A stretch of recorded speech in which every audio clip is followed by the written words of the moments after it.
Hey, everybody, and welcome to LLG Random But Real here on your Wednesday Word or Word Wednesday.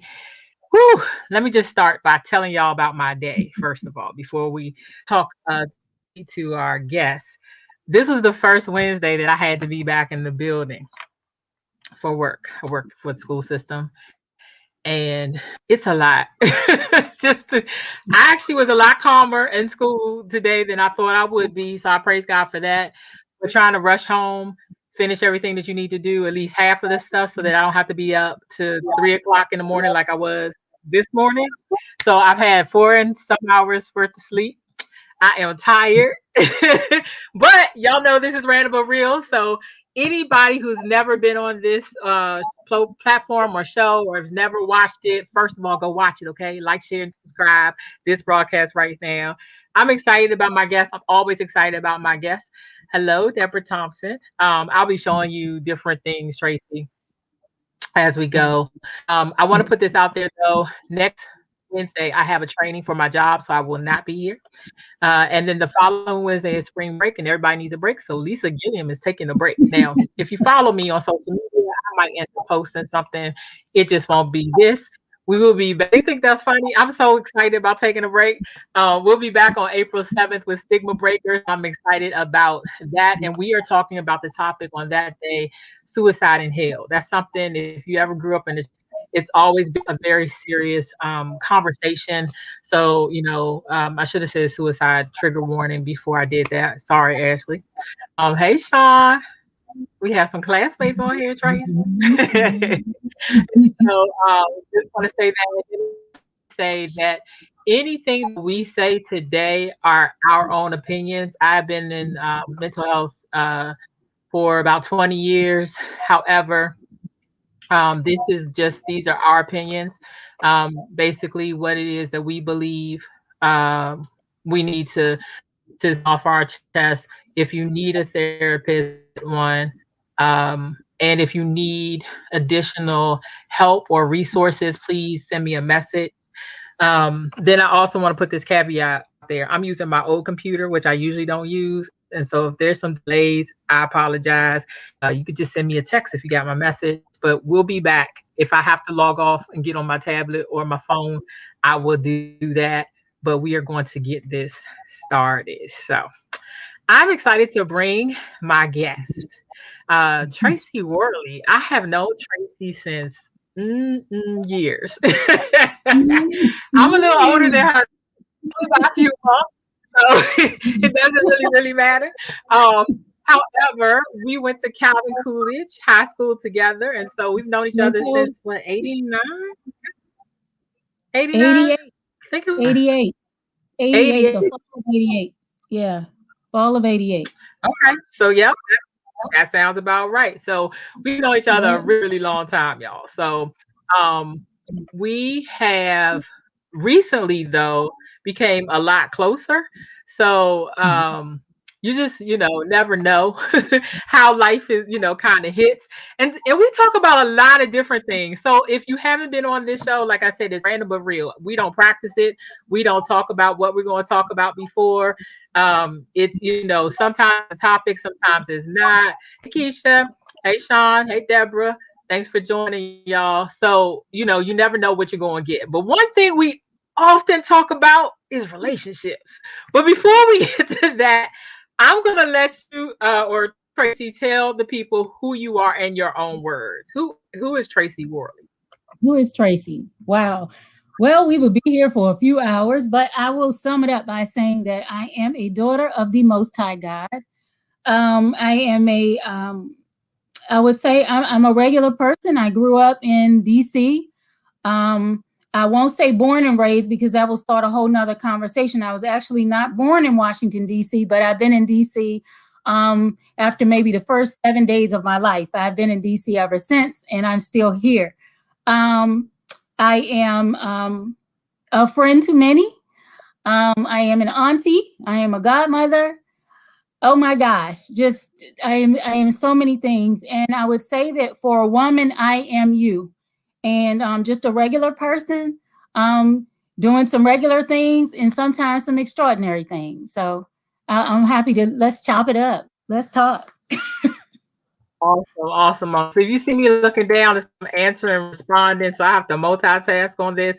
Dr. Braxy, thanks for joining us. And I know you have to go to Bible study. We have some faithful people that come on like every week, even if it's just 15 minutes. So please come back and watch the rest of it because we don't know what we're going to talk about, but I'm sure it's going to be good. And I don't mean that in a facetious way. That's the whole platform of this show. Absolutely. So y'all are just like, man, Tracy, they showing out for you. I love it. I Yeah, love it. Kendra Johnson, yeah, the Hey Line that's my sis, line and sister. That's my line sister. Melanie. So Yeah. okay. Yep. Awesome. So you left out Yeah. like one of the things though, Tracy is super talented. I don't know when you started doing this, but when did you start doing makeup? I am self-taught, and actually, I started doing makeup before I was supposed to be doing makeup. I would My grandmother sold Avon, and she had this little blue packet, and I remember it sitting on her dresser. And I would go in her room while she was at work, and I would put on her lipsticks, all of her testers, mind you, all of her samples, and I just started playing in her makeup. That's how it got started. And years later, I actually fell in love with Mac. Mac had this Russian red. Everybody that knows Mac knows Russian red. Lisa, you love lipstick. I know you know Russian red.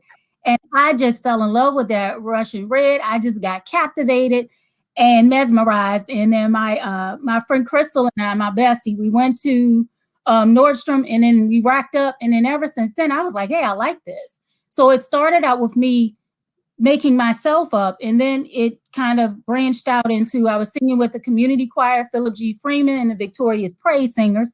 And so I started doing my makeup before we would go on stage, and then I started doing the makeup for some of my altos and sopranos in the group, and it just took off from there. But it's just something I really love to do, and then it went kind of from a hobby to a side gig. It Yep. absolutely has. Like, I'm not going to shout out anybody, but I know some classmates who have come to you. I know some classmates' daughters who have come to you to get their makeup done. So that's awesome. I need to stand in line after COVID. Then maybe maybe he can work it out. You see, I like dramatic stuff, so I have on green. It's St. Patrick's Day, and even though I'm not Irish, I thought I'd represent. So, but just be thinking about something outlandish and crazy that I you have don't think. on green. I do have on some green. I'm not going to tell y'all where the green is, but I do have on some green. I cannot with you. Kimberly Smith said, hey, Live sis. All the Deltas in the house, we welcome you. We welcome you. Please like, share, and subscribe to this video. Share your friends right now. My friend Lisa said, I may have to go get you Connecticut to do hers. Yes, because I road trip to Connecticut. So Lisa, maybe we can work that out. And we can, do maybe a road trip or whatever. I'll just be somewhere while y'all do your work. Okay. So, like I said, we also talk about relationships. And let's just be honest. Like many of y'all, Tracy and I have been hurt. Various different times. We're not going to get deep about it today because both of us are actually going to finish our job and write our books. So you just heard that she is a makeup artist, self-taught. She sings, which is something else she didn't do when we were in Coolidge. It's just like all these talents she just started blossoming that she I never could told not, anybody about. And I could not said possibly road trip. sing. So yeah. Too many things going on. The singing choir too. I was doing a whole lot of stuff. So I sang in the choir at church, but I didn't get a chance to sing in the choir at Coolidge. But I was singing from my seat. But yeah, that didn't count. you, but you touched on Singing from something. your seat does not count. Yeah, That is funny. I just And so both of us, we've talked about. Go on. Mm-hmm. What did you say? I know there's a slight delay. It's Remember, it's okay. a delay on this side because of Yeah, my computer. So you might have to wait a second because this is such a slower computer. I got you. But one of the things that we talked about is, just relationships and how we have been hurt by a lot of guys, some that both of us know, some that we don't know. And but this is the thing, this is not a male bashing session, but we do want to talk about partially our ways of trying to heal from it. Both of us don't want to stay stuck in a place after we've been hurt. And so I'm asking, since it seems to be a lot of ladies on here, have you ever been hurt in a relationship? And as Tracy says, you know, some of the things that she's doing to try to heal, and I share some of my things that I'm trying to heal. And we want to hear some of the things that you have done to try to heal. Or did you just jump out there and go ahead and just get married even though you weren't healed yet? Or did you jump off and get into another relationship even though you weren't healed yet? What have you done to heal those broken places, especially caused by significant other relationships? You answer, Tracy, first. Well, what I would say is that, I always say, I'm on my healing journey to healed, healthy, and whole. And I'm doing the work. And one of the things that I've done, one of many, is pastoral counseling. And I went to my pastor when I was just kind of I've had some crazy things happen to me. I've had people get married on me. I've had people just decide that they didn't know what they wanted to do with their lives, and so they let me go. But one of the things I did in the latest saga of my life was that I went to pastoral counseling, and I probably went through I probably owe him, my pastor, Pastor Drummer, I probably owe him like a box of Kleenex, because I literally that day sobbed uncontrollably. And I went through a whole box of Kleenex. He wanted to meet back with me. And after about 2 weeks, I came back to him in 2 weeks. I was a little better. I only used a few Kleenex. And then I knew that I needed to go deeper. I needed to dig deeper. And I did seek out professional therapy. Didn't care for my therapist. So then I kind of laid low for a little bit. Got another therapist a little bit later down the line. And this happened over time. And then I found somebody, I thought we were a good fit, but then she was not consistent. So when you're going through, you need consistency. And I did not have that. So you happened to mention to me in one of our conversations where we were just chopping it up, and you mentioned to me about Doc Reed, or Christopher Doc Reed. And you told me about Doc Reed. You should check out his YouTube page. You should check him out. And I wrote it down on my desk. I was at work. I wrote it down on my desk on a little notepad. And I was listening one day on my way out of the office to R.C. Blake's, because when I get in that way or in that headspace, on the way to work, on my way somewhere else, whatever it is that I'm doing at that time, I needed to be filled with some kind of inspirational word or some type of encouragement. So I was listening to R.C. Blake, and they must have been, when you look at the algorithm, Doc Reed popped up. And I said, that's who Lisa told me about. And at the end of the segment, talked about, join me for this 30-minute consult. I was like, I'm signing up. I am all the way there. So from there, I've worked with him in relationship coaching for over a year. I started working with a beautiful group of ladies, the empaths. We call ourselves the empath group. And that's kind of the arm from the Diamond Mine. And he worked with a cluster of us that worked in a group together. And we're a bunch of empaths, a whole bunch of touchy-feely ladies that are just big hearts and a lot of hurt. And that's what I've been doing to do the work. So I have been working with a very wonderful therapist that specializes also in trauma. And right now, at the moment, she's overseas because her mom passed away. So we kind of took a break. But I have a very awesome tribe of people, family, friends, that I lean on when it's dark. So that's just kind of in a nutshell. I see a lot of things over here in the chat that people have noted about, how they cope. Yeah. So Lisa said that she loved on herself and focused on her calling. Kendra said fast and pray. Keisha said, I've definitely jumped into another relationship before I healed. In retrospect, I shouldn't have, because I've done that. I carried myself from one relationship to the other. Hi, Sabrina. Welcome. And Pastoral Counseling said, counseling in general is a great idea. And I agree. It is. Being a counselor, though, I have to put the caveat out there. A lot of ministers are not prepared to deal with the mental health issues that sometimes come with relationships.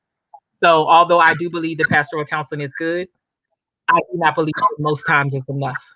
And I think that as African Americans, especially, we don't seek therapy. We don't seek help outside of the church. And I believe that God created the counselors. It's for all of us to be able to seek whoever we need to go as deep. So don't just stop at the pastoral counselor, especially if you know it's a mental health issue. And by mental health, that does not mean that you have a diagnosis of mental health, but you know that you're depressed, or you know that you're anxious about something, or you know that something's not right with your personality, like you used to be one way and now you're this way. That's usually oftentimes more than just a spiritual issue. Pastors are equipped to deal with the spiritual. Um, Counselors, psychologists, therapists, social workers Right. are those to deal with the mental. And if you can find somebody like I did both, you know, then that's even better. But don't don't be afraid to seek therapy if that's what you need, because heartbreak is real and it can Yeah. mess your world up. I know. Oh I yeah. Oh yeah. Oh yeah. I really feel like I'm starting my life over now at 47. Um, that's a real thing for me. And say I had a plan. I'm always talking about my plan. I had a plan. I I had a plan. And that's when life happened. And all my plans just I yeah. started plans go up and come down.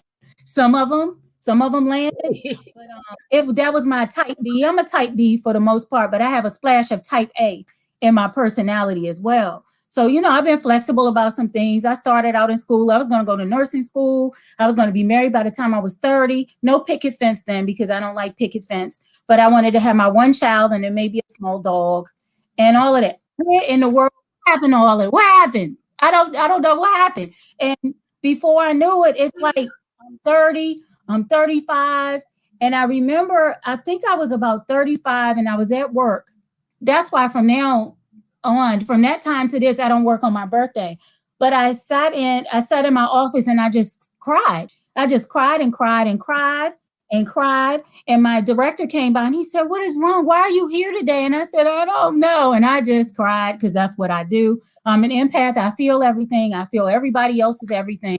And that's just our energy. Um, and just it was just one of those things for me that it just felt heavy because at that time I was coming out of a relationship that I was still kind of in. I was still in that relationship even though he had moved on. And that was the relationship where I won't call the man a narcissist. He might be watching, but a thing is a thing. But I think he had some narcissistic tendencies. And so in that, you hurt people, they say all the time, hurt people hurt people. And that is what happened to me. And so I sat in this relationship for a year. I sat in it for a year and 2 months.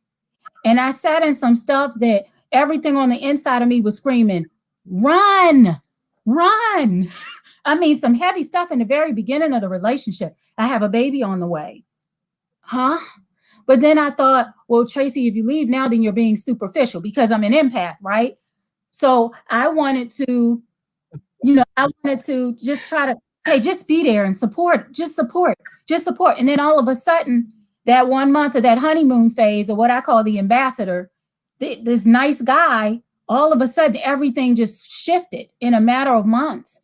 And this person was emotionally abusive to me. He was very mean. He never called me out of my name. He never physically harmed me or put his hands on me. But he was very controlling and he was very mean. And that's when I learned that it was emotional abuse after I drew myself out of that relationship. But he broke up with me, the nerve, right? But he broke up with me a year later. And but what he continued to do was, because I'm such a jewel and a gem, he decided that he would keep his hand on me and he would still make sure that even though we did not carry a title, that we were still involved. And that relationship really served him. It didn't really serve me very much. But what did I do? I stayed in it. I stayed in it, and I stayed in it to through a lot of pain. So I got strung along. I stayed in, and just through a lot, just a whole lot. And I felt like I used to look at it as I wasted time. I wasted time. And now I've learned that, even though I held on to or hung in situations that I should have long walked away from which led to my emotional brokenness because I put my partner's feelings before my own. And that probably sounds crazy to a lot of people, but it happens more often than you know.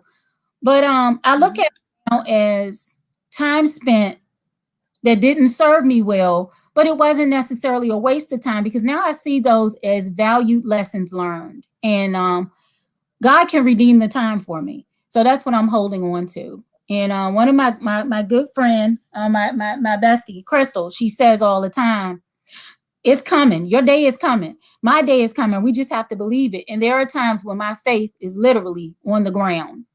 And that's the area that I'm really praying about, that change for me or that shift happens for me and that I can start to see the light. And I am definitely waiting for God to redeem it, to redeem the time for me. Me both, Tracy. Lord. Let me tell y'all though, I'm gonna be honest. My downfall is like been in something like that just recently, and it's not that I don't know. If I told y'all how many people I've helped counsel through marriages, never been married, children, I mean, never had children. Like God has given me an innate ability to help people and counsel them. And I'm not counseling now. It's like why I said, if y'all need help, these are just our opinions. Please see somebody. If you need a referral, I will give you a referral. But that's why I'm so passionate about mental health, and I became a mental health advocate. Although I didn't want to counsel more, you like you said, hurt people, and even don't intentionally do it. Sometimes the person or the people we hurt is ourselves. Sometimes it's not anybody else. Sometimes it's just like staying in that place that you need to get out of, but because you become stagnant, or because you're hurt, it's just easier to stay that. God, he was like, Lisa, you are that dog returning to his vomit. I was like, that scripture, Dr. Lee said the same thing. Yeah, I still didn't go. I stayed right there. And so even y'all watching, like I'm being very transparent, what you'll find in this show, I always tell my business so other people be healed. Keep praying for me. Pray that I will find the strength to get out things that I need to get out of, because I know that it's hindering me from where I need to go. But because a lot of you all are new, if you've never been in this, most people who know me know how I feel. My mom October 2017, and it was traumatic for me because she was a nurse. She took care of everybody else, and she wasn't able to take care of herself the last 2 weeks of her life. It's one thing to find out somebody dies, it's a different thing when you experience death. And I had already found my grandmother dead in 95. So 2 deaths of people that I was very close to. My mom triggered my feelings from my grandmother. So I have PTSD. I actually diagnosed depression, anxiety, acute stress, and that relationship, or sometimes being in those relationships, that was always my go-to for any type of healing, because I also shared that I've been sexually abused, molested, and date raped. So turning to sex to fill the void was what I knew, even when I didn't want it to be, because also I'm a minister, licensed ordained, and a gospel recording artist. So I'm being honest about the internal struggle, that thing that I should do. Feel like Paul. I use this platform not only just to tell my truth, but just so you know that you're not by yourself. And some people might judge me because of it. Oh well, what are you going to judge? What I told you? Okay, But my prayer is that you listen to my testimony, you listen to my story. I'm not out of all of it. I'm still struggling in some of this, and because I know that that's the case, I think maybe even that's why we connect well, Tracy, because I don't feel the judgment from you. Because a lot of my other Christian brothers, if I told them this, and I'm sure I'll hear some from here, they will come at me with like daggers instead of loving me through it. I'm telling you, I messed up, or this is a sin, or whatever, or I'm still struggling with this. And instead of me through that, I've gotten blamed. And so it made me down and not want to talk to anybody about the struggles I was having, because who could I trust? Have you ever felt like that? Oh, yeah. Yes. I would, Trey, I see my Sora Trey on here. Trey, it's okay. She said she spelled my name wrong. And the funny thing is that I have a pet peeve. I have a serious pet peeve about the misspelling of my first name. And her name is Tracy with the E. Mine is Tracy with no E. And that where everybody spells my name just. But I'm like, that's not the spell. That yeah, but it's okay. And I see my lines, and I see my support, Sabrina, my upline, just a lot of my family here. April, I'm just so glad to see you guys and that you all came. And these are some of the same people that sit and have heard me cry. I mean, and they have Sean. I mean, they know my heart because I have literally sat and cried and sobbed. And those are the people that have held my hand. So um, I really, I appreciate it. And my line sisters on the ride home, sharing some things that I was dealing with. And they're like, you shouldn't be dealing with that. You need to get out of this. You need to get out of this. And yet I found myself years later still sitting in some of this. So I can definitely relate, Lisa. And, after experiencing some losses and some setbacks and some sadness and some heartaches and heartbreaks, I I was diagnosed with PCOS, polycystic ovarian syndrome, at like 22 years old. And that was when the doctor explained to me that, that you may not be able to have children, or you may have some difficulties with having children. And that was a hard bomb to take in at 22. But I figured, oh, I have time. I have time.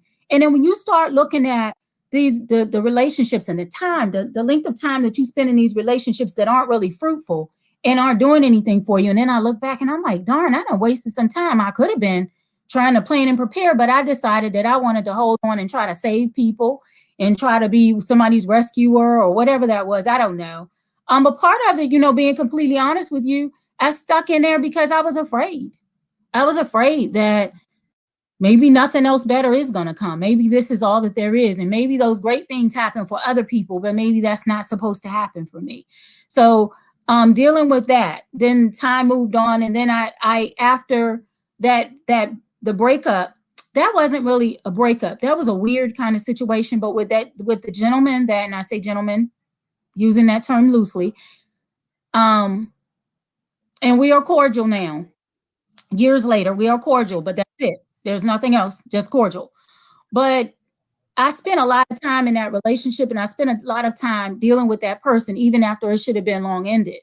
And this person strung me along and strung me along and strung me along to suit their needs, if you understand what I'm saying. And if you don't understand what I'm saying, maybe you'll read it in the book. But he's and what ended up happening later was that we had this argument that occurred, and it was this back and forth, this recurring argument that came up about an individual that I went on this date and almost ended up in a date rape type situation. And I don't talk about that a whole lot around a whole lot of people, but I put myself in a situation that when I got off the train with this person, and I heard this voice. It wasn't audible, but I heard it, and it said, "Go back."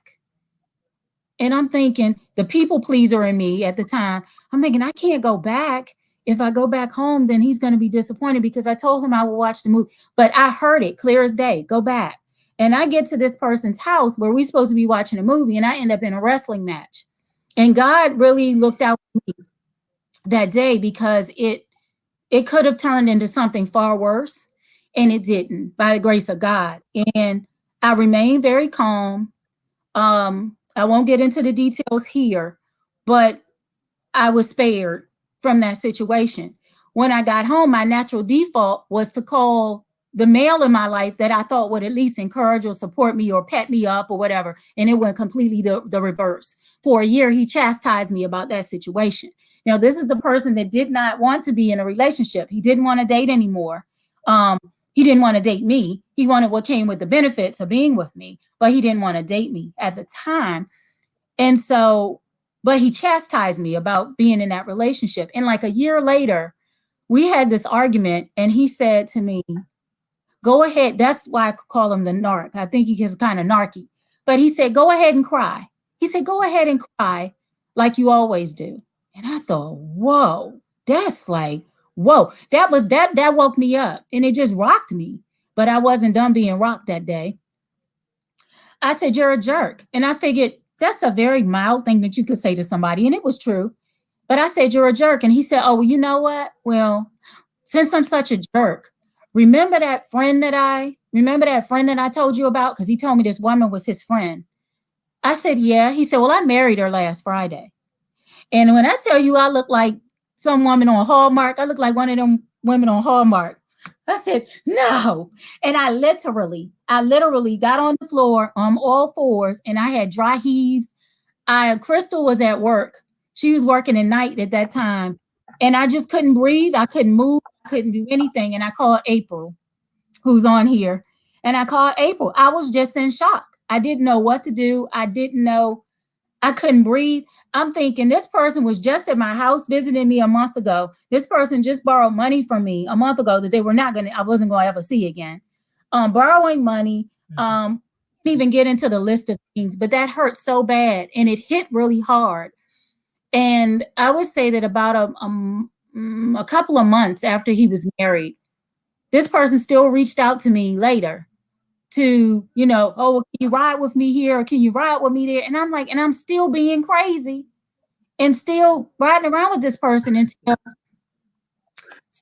someone came into my life and it offered that distraction. But I never healed from what hurt me in the first place when I moved into that next relationship. And the scripture in Proverbs, I think Proverbs 13:12 says, hope deferred makes the heart sick, but a longing fulfilled is the tree of life. So I'm looking forward to that tree of life, that longing, that part to come into fruition. But I know what it's like to have that hope be deferred and to have the sick heart. And that was just one relationship that ended in 2004, and then it lingered a little bit into 2005, 2006. But I finally let that go, but it wasn't because I completely let my issues go. It just transferred and I carried that bag and I put that backpack on and I carried that and tipped right on into the next relationship. There wasn't really a dating relationship, but I developed, I would say, not the healthiest attachment to somebody. So, I love yeah. the way that you describe this because you are the opposite of me. I'm so blunt, and you're just like creatively telling us everything that we need to know without. This is like a soap opera, Tracy. But if they really heard all the details that we talk about, y'all not ready for all that yet. But get the books; they're gonna be juicy, and they're gonna help you like heal for real.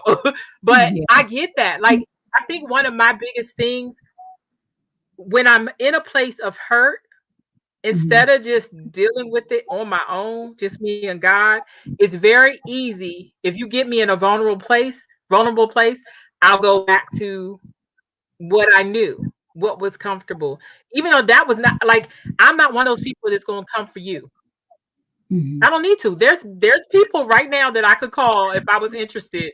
Unfortunately, I'm not interested in those people. But that's beside the point. There's always some guy out there that is interested, but it's like and Satan knows exactly what he's doing. His job is to still kill and destroy, and he's gotten a lot of us. I think the Mhm. fact also is a lot of us don't talk about this. This just made me bring this up. I don't know if y'all. Mhm. I'm a singer. Even though I do mostly gospel, I sing all types of stuff. I love Jasmine Sullivan. That girl can sing. And I don't know if y'all Yes. have heard her latest CD, Hoax Tale. It's raunchy. I'm not even gonna lie. So if you can't listen to that, go listen to that. But the in between the songs, they have inserts from people talking and their testimony, and it is sexual in nature. Just it not all sexual, but just about loving our bodies and what we do with our bodies, and it's very very interesting. If you haven't checked it out, there are some really good songs on there too.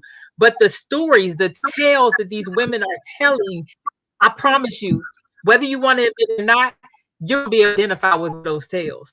Now, Mhm. what I've seen in Christendom is we hide from that truth. Parents Mhm. don't tell their children what they did before they got married because they don't want to do that. Caveat. It's no different than they teach in suicide prevention when we're teaching other people. If you mention the word suicide, that does not make a person want to commit suicide. Right. If you the person is already thinking about it, it will help you to identify how you're able to help them. Parents, it's the Mhm. same thing with sex. Just because you mention the word sex is not going to make your child want to have sex. If they want to have, it's already in them. So that's why we need to have these conversations. Stop Right. like hiding things and acting like it's not really, out there. If the person is thinking about having a drink, just because you're mentioning alcohol doesn't mean that they're going to want to drink. Now, if you are doing that around them, you're getting twisted around them, then that's what they know. That's different. That's modeling. But if you're talking to them and preparing them for whatever it is their life had, if you tell us, fathers, if you love your females and you really are the first, man that we know and love. My dad died. We were in high school. It was a week before my senior year in high school. So I think I was 17 at the time. It's fairly young. You know what I mean?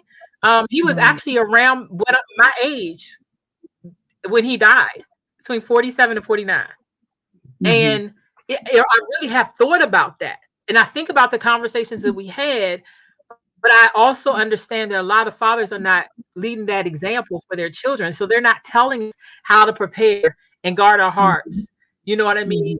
And to be able to have a conversation and know, no, this one's not any good for you. This one is, which is one of the reasons why I like Dr. D, because he does tell you how it is. Yeah. Even if I don't want to hear it, he will tell you, and I will actually process through it. I know I'm not all the way out of all of my hurt and pain, but I am a lot closer than I was. You look like Right. you wanted to Yeah. say something. I absolutely agree with you. And I've done one-on-one coaching with Doc Reed for over a year. We did it for a year, weekly. We were meeting weekly. And that's how bad I knew I needed some more help. And I couldn't weigh out my best friends and my sisters and my sorors. I couldn't weigh all of y'all out. And I was wearing y'all out. They will tell you I was, but they were here for it. They were there supporting me, but I knew I needed something else. And I did that kind of tough love. And I look at Doc Reed as like, I call him my brother. It's like a big brother to me. And he'll say in a minute, block him, block him. Your block game got to get strong. You got to get a strong block game. And he believes in blocking. You block everybody. I think it's true, Tracy. I blocked and then unblocked. I've done it. I've gone the whole way. I've gone months. Like I think 2 months has been the longest, and then all of a sudden something happens, and then one of us will think about each other, and then we'll pick up the. This is how it was for me. So yeah, I do agree. I think he's right. I haven't. My block game is not strong either. I have, and the other thing that I acknowledge is that I have abandonment issues, and growing up, I was raised with my father's side of the family.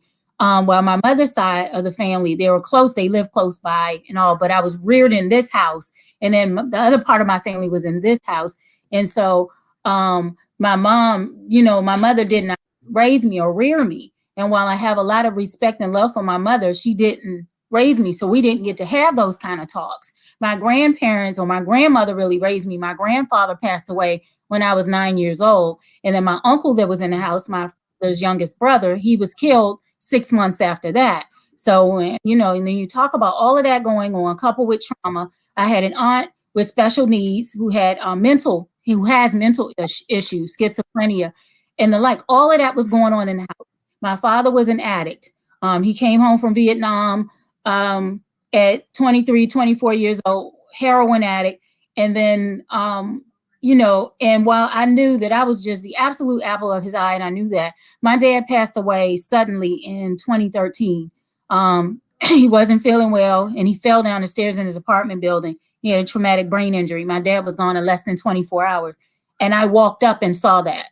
So when you talk about all of the trauma and then you leaning on people during those times, that starts to build and compound with the other stuff that you're dealing with that compounds, and all of that to say that I think that at the time when my dad got clean, I think my dad was clean about 26 years when he passed away. So if you subtract 26 years from the time, I remember being in high school or going into high school, my dad had gotten himself together. He was all cleaned up. He did a 180 in his life, went to school, got his master's degree, whole 9 yards. But I think that, sometimes with our children, we're just hoping that they'll just turn out okay. That if I tiptoe around this conversation, but I don't want to talk to her about that. So like, even when it was time to correct me about something, he would tell my grandmother and she would discipline me. He wouldn't do it. My dad spanked me one time for going to Ava Garrett's house. They didn't know where I was, and I was at Ava's house. Y'all know Ava grew up with me, and could not stay away from Ava. I met Ava when we were 4 years old, and it's you talk about temptation. It's hard to be that young and play in the yard by yourself when you know your friend is right up the street. And I disappeared, and nobody knew where I was. And that was the age of Adam Walsh. Around the time that Adam Walsh had been kidnapped, and they were taking children and all of that. And so they didn't know where I was. And I think he called my grandmother. And my grandmother said, I bet you she's at Ava's house. I wasn't. I was at Tamiko's house. So we all rolled really deep back then. And Tamiko, my dad came and got me. And when I saw him, I knew I was in trouble. And I was about 6. And when I was going up the back stairs, my dad said, this is going to hurt you as much as it hurts me. He tapped me, that famous word. But that was the only time that my father ever put his hands on me. And it was a tap on my behind. But I was crying as hard as he was crying because it hurt my feelings because that was my daddy. But we had some conversations, but I was never forewarned about how men were and what to look for and what's good and what's not good. And he passed away, unfortunately, not knowing everything that was going on with me. And sometimes I wish I had him to talk to, because the last person that I had been talking to and that I spent the most of my time with, he loved and he really adored, but there were a lot of things about him that he did not know. He didn't come to know. And so, I have to tell myself now that life is not over. And that's what I have to constantly remind myself, that life is not over. And I literally sometimes have to sit here, even when I'm working during my workday, I have to say, I'm okay. I'm okay. I'm okay. Because I will hit a pit. I can go through my day and then somebody can say something to me or bring up something, and it just knocks me way down. I have to try to build myself and get pumped back up again and get back in the race, because right now, being completely honest, people say the right guy is out there. The right guy is out there for you. He's out there somewhere. I'm scared to go out there and look. And now that we're in COVID, I'm like, unless he works for Uber Eats or FedEx, I'm shot. I'm shot. Where is he coming? I don't even have that out here where I am. I can't even meet them that way. It's going to have to be me going to someplace. It's something you said, though, that, kind of. So one of the things about mental illness, I would tell people, I'm at this place in my life now, first of all, where I don't want to deal with I'm getting help. I'm in therapy. I'm not ashamed. Counselor was going to counseling. I know that, yes, prayer, all that is great too, but I am getting help. So I don't really want to be with anybody who's not willing to get the help.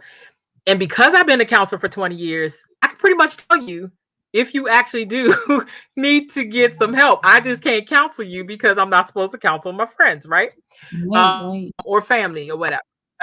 And so it bothers me to know people. I'm just like, first of all, I'm probably the most honest about my flaws. I have many. Can't even see how far my arms are going. I have a really long span. I have a lot of flaws, but I'm also very honest about them. I've shared some of them with you all today. This really is me. And people who hear me sing, speak, preach, talk. Tracy's actually had me at her church, which I appreciate a couple of times, to speak to the women there. I really don't want people to go through the bad decisions and choices that I've made, even as I work through getting healed from all the stuff that I've been through. And you talked about abandonment. So there's abandonment and you don't get help, and there's abandonment and you do. And I'm the abandonment and I do. You're the abandonment and you do. Meaning we are seeking God, also a therapist, a counselor, to help us heal, so that when we do our relationship, we find a, because I know God, we won't that backpack stuff that you were talking about, all that baggage into the relationship. Now, all of us has something, right? But it doesn't have to be, a rotten sack of potatoes. Why can't it just be some potatoes? Like with the potatoes, you can actually eat them, you can cook them, you know what I'm saying? They are nourishing for your body. They fill you up. They can make you fat too. I love some potatoes, some French fries. But the rotten bag, you can't do any with them. They just stink. And a lot of us go into the relationships because of the abandonment, because of the rejection, because of the hurt, because of the pain, because we never saw anybody to get any help. Hey, Mike, hi Mike. Sabrina, that's good that you're getting help now too. It really does change you. It does, it can make you better if you're willing to get the help for it Mhm. and not Mhm. put that on Mhm. other people. How do you feel? I mean, you kind of touched on it, but how do you feel the abandonment and rejection too, if you've experienced that? I know, like I said, I have. Whoa. How do Yeah. you feel that's played a part Oh, in? yes. I can relate to that. I think that I always say that our first experiences often frame um, our next experiences. And what I will say from that is that my very first relationship or my very first situationship was in high school, and it was not with a boyfriend. I wanted him to be my boyfriend, but there was some other stuff going on, and you know who that is. Some of y'all know who that is. I ain't calling no names. I ain't trying to get sued. Listen, the other thing that I have is I have a very good lock it down game. And I will clinch into something and I will hold on to it and it will drag me and I got drugged. And I think with that situation, we walked away as friends, but it didn't turn out the way that I wanted. And what I learned from that is that not wanting to be abandoned and not wanting to feel rejected. It's like then you take whatever the attention is that you can get from whomever you're getting it from. I just happen to be real particular and specific about mine. So I just locked in on this one person, and that's who got my time and all of my attention during that period of time. And it was a situation where this person had a girlfriend. And then when they didn't have the girlfriend, then I was the friend. And then it would be back with her again and then off with me. And then it was just this whole thing. And then what you do know, and I'm sure all of the ladies know, we cannot turn love off and on. And you don't give your heart to somebody and then you cut it off and then you cut it back on. And so I think that by me having abandonment issues, one of the things that I do is that I have developed an anxious attachment style where I anxiously attach myself to people. And even though there's situations sometimes that I need to remove myself from, I'm afraid of not having anybody at all or just being completely left alone, which is why I absolutely, I feel where you're coming from, Lisa, that I'm not looking right now to date anyone because when I go back to saying healed, healthy, and whole, that is where I want to be. I want to be a whole person going into this relationship clear on who I am before I start even getting into, well, who are you and what you bringing to the table? I know what I bring to the table. I know what I have the table. I bought the table. But that's beside the point. It becomes this tug of war now about how people, what's in it for me? What does he have? How many figures? I don't care how many figures you have. I just be able to hold your own. I got me. And that's what I'm getting down now. The got me part. Does Tracy have Tracy? Is Tracy to, and that's where I want to be. I want somebody that is very clear that they want to choose me. Not because you need Yes. me, And just you. not because you need me, but because you want me to be there. And Want we want to be with each other, that absolutely. you chose me. That's big for me now. And that's why the title of my book is Chosen. And then it goes far Ah, that. I mean, it's a work in progress, but I had toyed with different titles. I had talked about broke piece from broken pieces, and that's probably a chapter. But then I moved away, and one day I think I was doing something in empath coaching, and I came upon we were talking about something, and I said my problem is that I never feel like I'm chosen. I've had this person get married. I had this person decide I don't want to do this no more. I want to do something else, and I ain't even gonna get into what that something else was. But that was something else too, and I just kind of felt like I'm constantly being left. And I'm like, okay. And then people say, oh, well, you're such a beautiful person. You have such a beautiful spirit. You're a kind person. You're giving. Yet I'm still sitting by myself with this finger there. And at this point, and at feeling. 47, I don't even care about, I don't care about the ceremony, the The pomp and size or the kind. I really want quality in my relationship. I want a relationship. I want companionship. I want partnership. And that's what's real right now. So on those heavy days, sometimes I've been able to get some of my best writing done when I've been in my pit, because somebody else that I was dealing with and talking to, then I discovered, just in the strangest way, that this person got married. And then it's like, how did I end up in these situations? How? Again? I mean, it might happen to But you we were one time. talking about that though. In our Again. conversation, we talked about it. We are the denominators in that. So we have to be honest about where we are in that. If it keeps happening, like, no, nobody else is to blame for the guy cheating or whatever. But if it continues to happen, then you need to look at yourself and say, what type of person are you hooking up with that doesn't trust you? And yours was chosen. Mine is, I don't feel like I'm a priority. But that's also to my friends too. Like, I don't have the same, I have people who care about me, but I don't have the same level of support, Yeah. even like what you're doing right now. You know what I'm saying? We've been doing this in September. And so this may be a high rated show. It may not be. I don't do it for the rating, but I Right. still need people to like, share, and subscribe so that I can actually get paid to do what it is that I want to do. You know what I Yeah, mean? it's about helping So somebody. it's It really is. frustrating to Yeah. not have the support. And even with the guys, like, my biggest thing used to be, I'm singing, I'm speaking, I'm doing all these things, and you can't come to one, not one. And the whole time that you know me. So you say you care, you say you love me, but you can't find the time to actually support. Those things speak volumes. But I was the common denominator in it. I was the issue in that. And I had to be willing to change that. And I don't want to be single for the rest of my life. I want to be single now. There, and I say single, I use it lightly because most of the time my friends were teasing me like, Lisa, you always talking to somebody. Well, talking and dating to court for marriage are two completely different things. You kind of I'm alluded to glad you that. said that. I'm glad you said that. You I really am. know what I mean? And so I want it. I want to be pursued.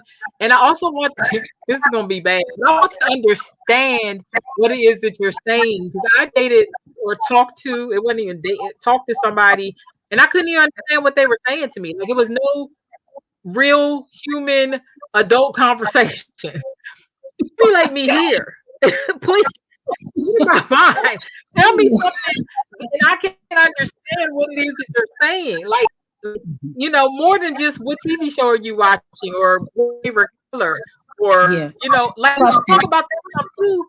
Give me some Substance. yes, Substance. please. I want substance and some connection. I'm like, I'm educated. Like, educate me more. I got my master's. I'm taking doctoral classes. You don't have to do the same, but you should be able to teach me something else that I know. Just like I'm hoping I'm gonna teach you. So we can grow together. I want to learn. I want you to lead me. I'm tired. I am type A. You said you sometimes I'm completely type A, and I will run over a dude if he don't put me in place. And I'm being Yeah, and I honest can't. about that. Yeah, I can't. You sit Yeah. around and you do what it is that you say you're going to do, and I don't have no reason to come at you. Be a man of your word. Do what you Right. say what you do, and then we're good. But if you don't, I'm coming at you. And Consistency. maybe that's why. Consistent. And you know what, Lisa? There is a big difference between carrying a title, being in a relationship, and actually dating. Because my first boyfriend, he was out of town. We were in school. We were both young, just 21, 22 years old. So, I mean, bless him. I think, we're still like really good friends now, and we still keep in touch. But the next relationship, he was older than me. He was 9 years older than me, had already been divorced and had a child. He could run circles around me in terms of experience and all of that. Although intellectually, he could not run circles around me. But that's another story for another time. But when you talk about dating, and you talk about, being in relationship, we didn't date.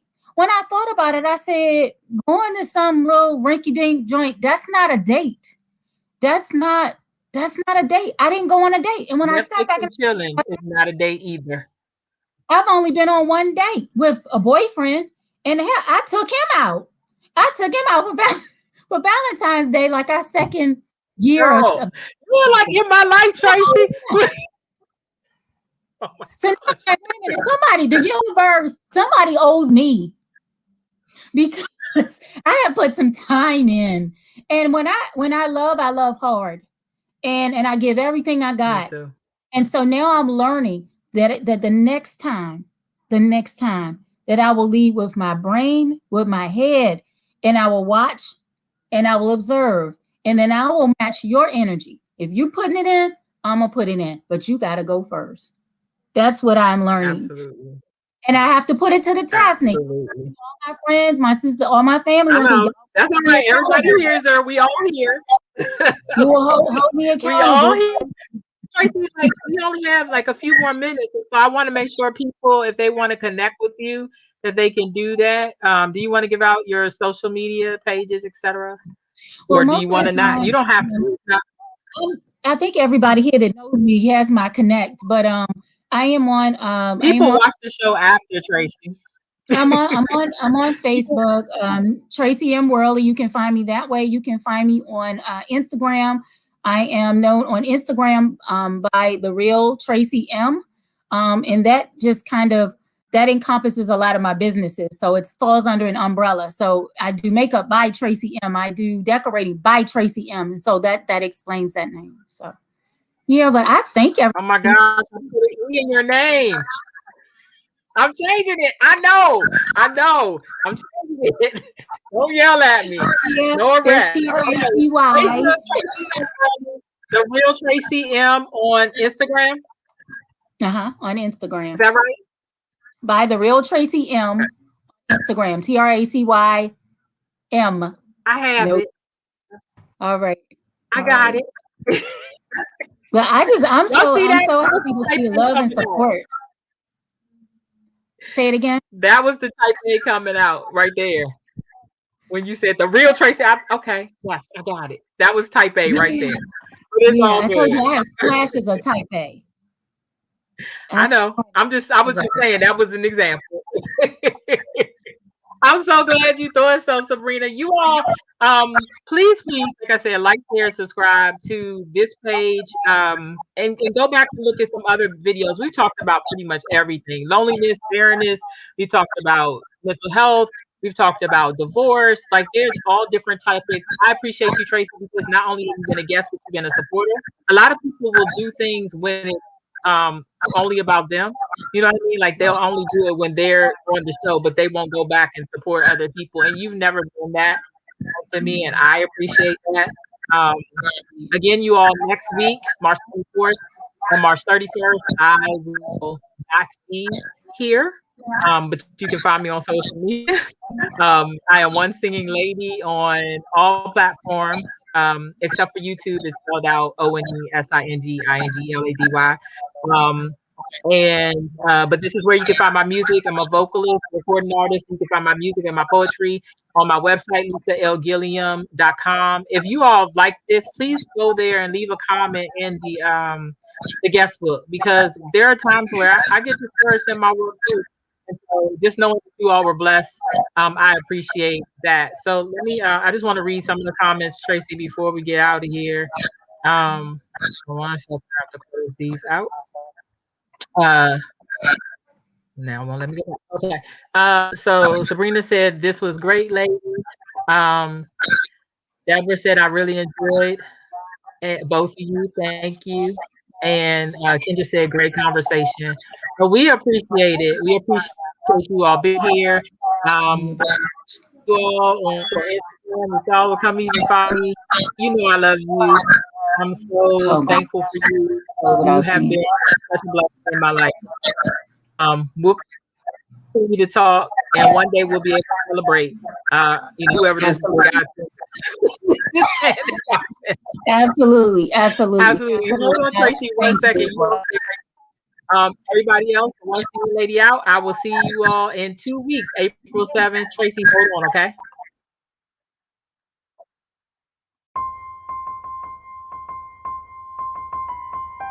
That's see if it'll actually